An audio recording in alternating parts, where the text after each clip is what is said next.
University President. Let's give the floor to Professor Dr. Sema G. Dilna.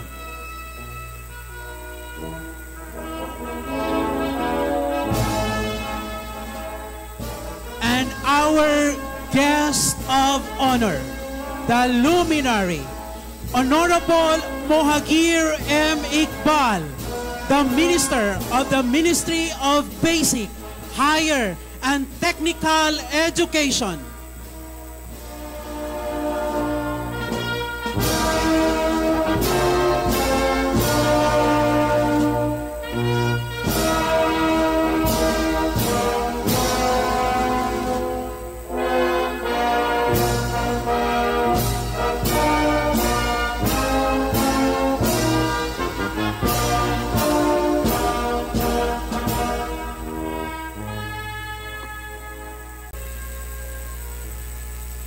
At this juncture, to introduce to us the commencement speaker of today's 5th commencement exercises, may we call on the University President, Professor Dr. Sema G. Dilna. A round of applause, please.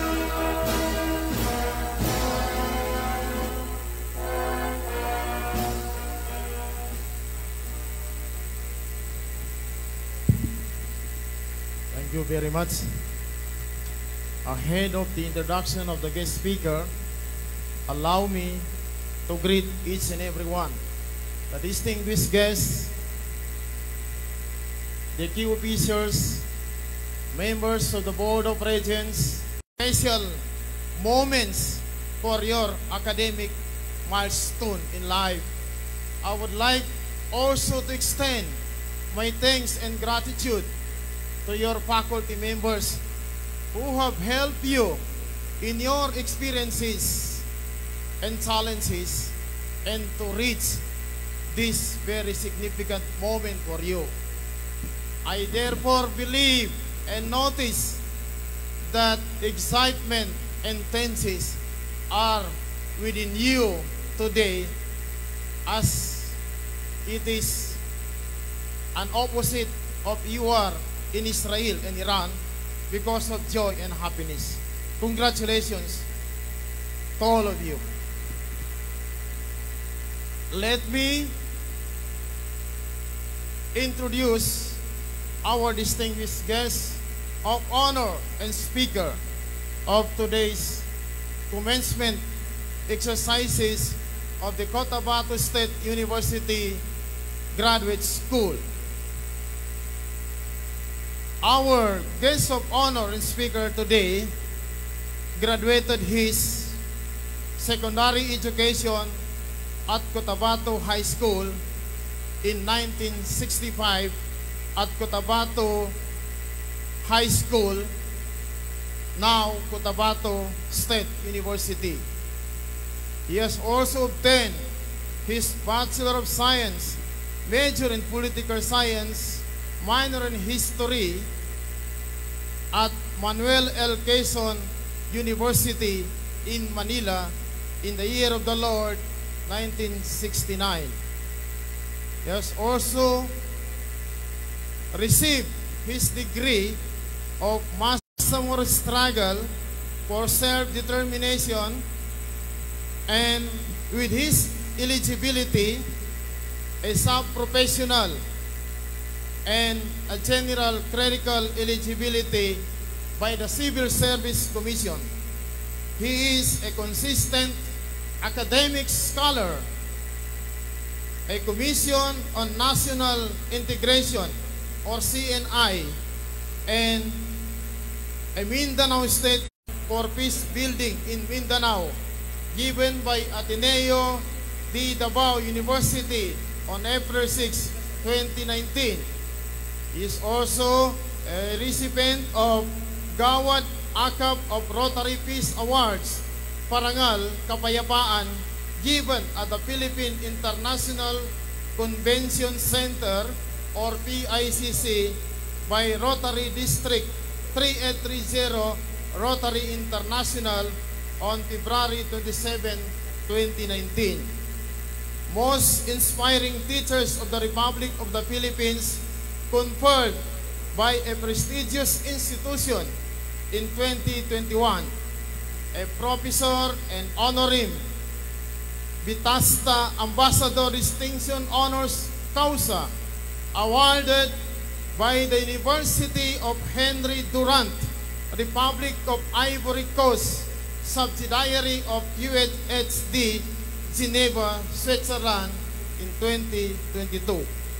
Honoris Causa in Doctor of Philosophy in Public Administration by the prestigious institution, the Cotabato State University, on June 17, 2023.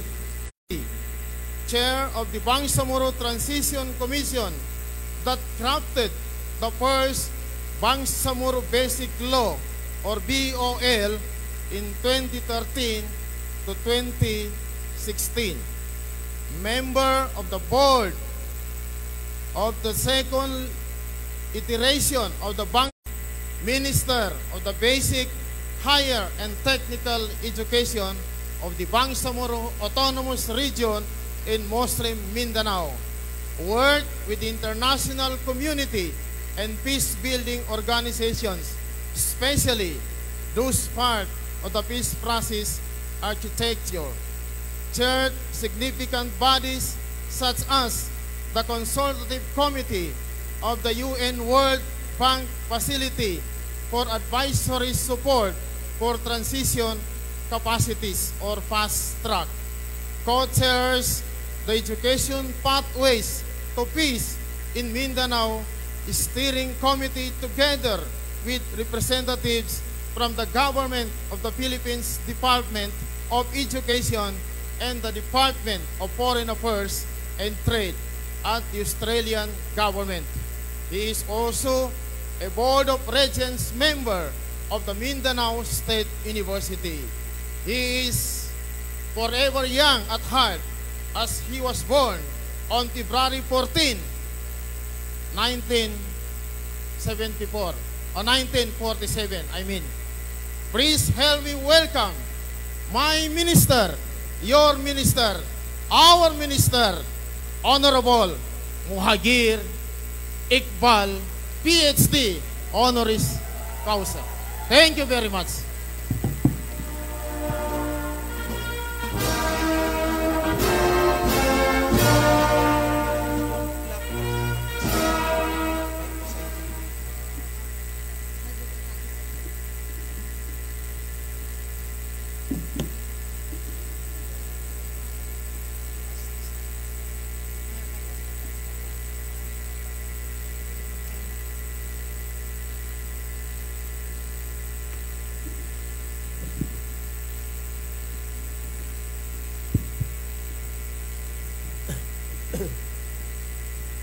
Thank you very much, Dr. Del Nasema, for the kind introduction.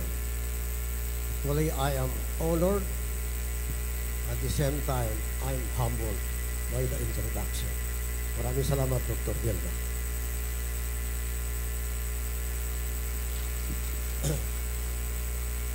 A'udhu billahi minash shaitanir rajim.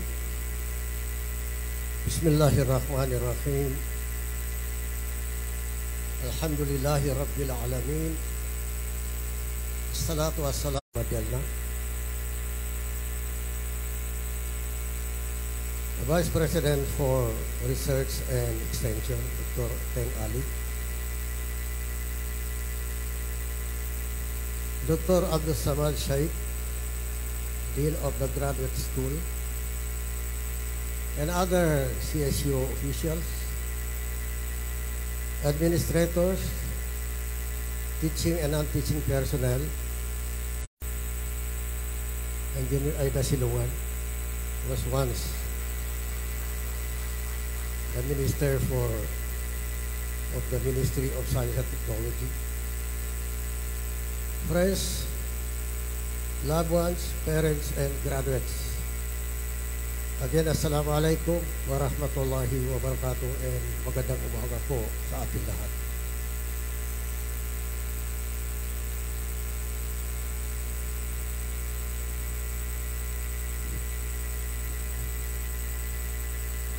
Before I proceed with my speech, again, allow me to thank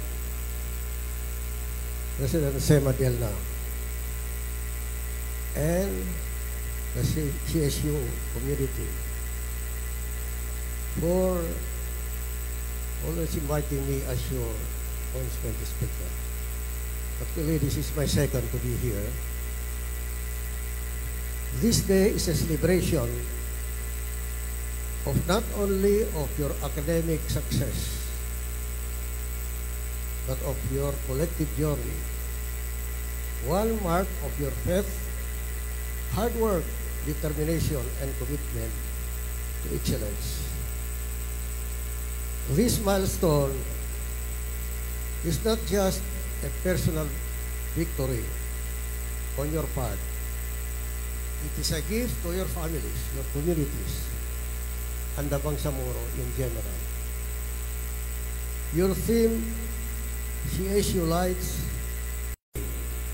is when it is rooted in purpose, and that purpose must be service, and for the morally lofty objectives. In Bangsamoro, we do not pursue education for prestige alone. We seek knowledge to strengthen our faith, uplift our people, uphold justice, and promote the values of moral governance. Education in our context must be liberating, inclusive, and transformative. Allow me to share a little story of mine. After I graduated from college, I came back to our beloved province. At that time, there was chaos everywhere. There was firefighting in all sectors of our community. Children cannot go to schools. Parents cannot till their lands for fear of caught in crossfire, or worse, being apprehended for a crime he or she did not commit or even aware of. At an early age, with no valuable experience in life, with other patriotic young blood, we decided to join the revolution. We take part in changing what was then the status quo, the oppression, land grabbings, and all forms of atrocities are not yet being harvested. But the young ones, and probably I can include you, that you are already harvesting what you have reaped. And I hope that all of us will continue to assert what remains of the agreement between the government of the Republic of the Philippines and the MLA. Hindi nakasama yun sa speech ko, dinagdag ko lang yun. Now I can say, I was right and he was wrong. The life and the future of the Bangsamoro is worth dying for. If we did not join the revolution, then maybe we will not be as free as today. Maybe there will be less graduates as today, and there will be no development as today. And you know what is best tool that made me reach this far? Education. Quality education. I said here that joining the revolution was a novice. As a novice, I lacked the experience in life. What I only possessed at the time is the burning passion to free our people from oppression and the quality of learning. Thank you for standing by our learners and helping them realize their potential. There's nothing more noble than shaping and nurturing and realize our aspiration as a nation. The Ministry of Basic, Higher and Technical Education remains steadfast in ensuring that no Bangsamoro learner is left behind. We are committed to nurturing an education system that reflects the values of ilm or knowledge, adab, good behavior, and ihsan, excellence. To the parents, guardians, and families, this day belongs to you. Many of you rose from dawn, worked long hours, prayed through uncertainties, and sacrificed with love. You believed when your children doubted. You endured when they were weary. You hoped when the path was unclear. Kano sa kano ang mga Lucas, ang mga niya pa mga watan niya pang graduate. Sa mga pamilya no, na niya bagay na kano.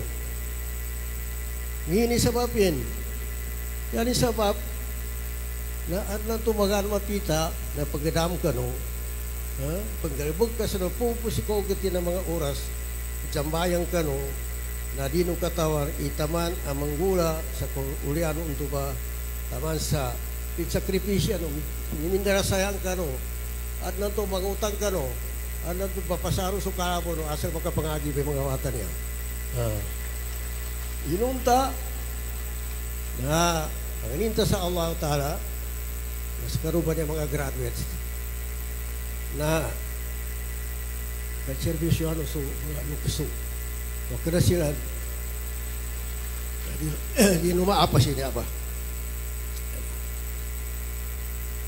You are now among the most prepared to make a difference, not only because you have studied, but because you have learned with intention. As a word of caution, hindi na po parte ng speech ko. Kadalasan, tayo mataas ang pinag-aralan. Pero dapat iingatan natin. Ano po yun? Minsan, pag mataas na masyadong pinag-aralan mo, I think it's human nature. No? It's human nature. But it's the responsibility of man, being a rational being, na kailangan mamanage natin, magkontrol natin yan. Anong ibig ko sabihin? Pag tayo naka-acquire na mataas na pinag-aralan, meron ilan-ilan na arrogante na. Arrogante na sa puso. Nagsasabi niya, doktor na ako, di ba? Alam natin, sa Islam, pardon me, na I'm bringing the issue of Islam to, kasi most of the graduates are Muslim. Alam niyo sa Islam, kahit na ubusin mo pang mga kahoy, gawin mo pinsel, at yung gamitin mo na tinta, kakaunti na, hindi mo maisulat ang knowledge na galing sa Allah. Kaya dapat po, ingatan natin yung sickness of the heart, na pag nakatapos na tayo, with due respect sa inyo lahat, nagiging arrogante na tayo. Maliit masyado ang kaalipo. You now represent the kind of leadership that our communities so urgently need. Leadership marked not by knowledge, but by character. This is the essence of excellence beyond borders. Not how far you can go for yourself, but how far you can reach others. As a final word, I want you to remember the words of Plato, one of the greatest Greek philosophers of all time, when he said, and I quote,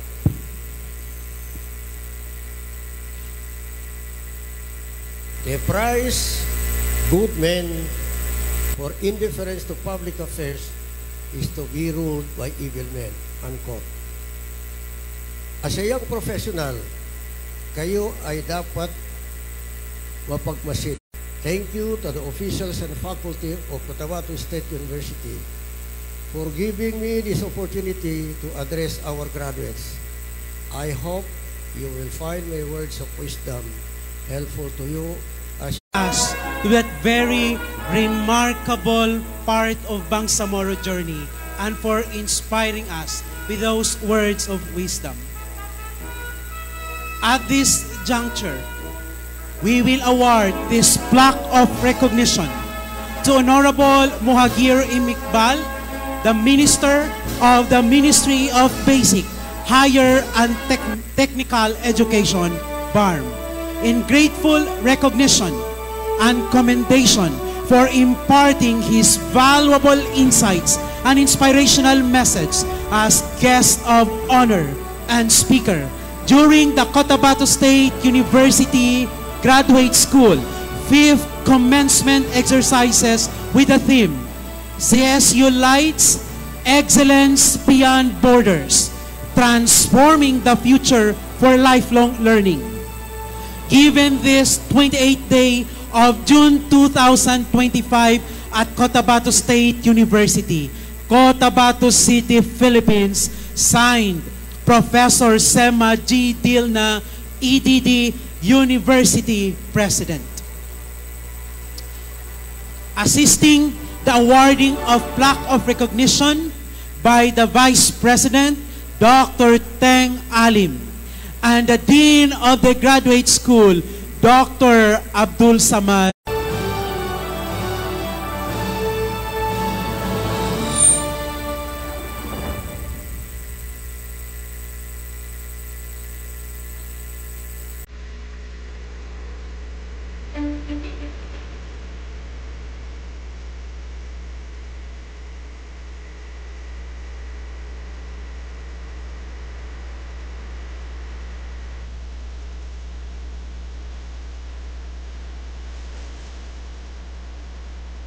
At this point of time, let's move on to the presentation of candidates for graduation by the Acting University Registrar, Amir Hussein S. Ahmad, MIT, to the University President, Professor Dr. Sema G. Dilna. A round of applause, please.